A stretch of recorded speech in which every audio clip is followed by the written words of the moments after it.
Hello everyone, village daily blog with কিচেনে সবাইকে welcome.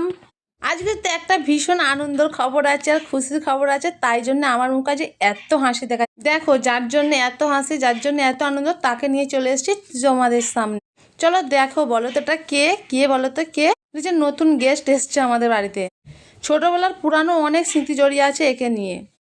এটা হাতে কিন্তু কামড় দিয়ে দেয় ধরতে গেলে। এটা আজকে আমি নিজের পুকুরে নিজে হাত দিয়ে ধরেছি।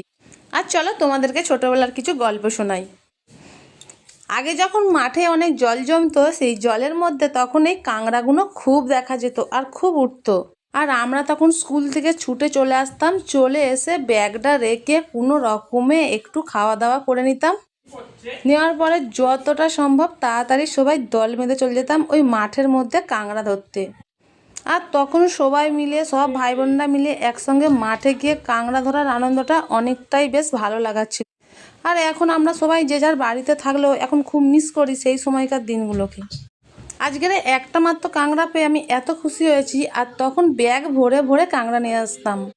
সংখ্যায় যে কটা থাকতো সেটা গোনা যেত না। আর সেই কাঁকড়ার দাঁড়ায় শুধু সেদ্ধ করা হতো পুরোই কোড়াটা ভর্তি করে। এখন তবে সেইগুলো শুধুই স্মৃতি, কারণ এখন আর সেগুলো আমরা পাই না কখনোই। মাঠে জল জমে, কিন্তু তখনকার মতন কাঁকড়া আর নেই এখন, তাই সব কিছু বাজার থেকে এনে খাওয়া হচ্ছে। কে কে ছোটোবেলায় এই কাঁকড়া ধরার সময়টাকে মিস করার লাইক দিয়ে জানাবে।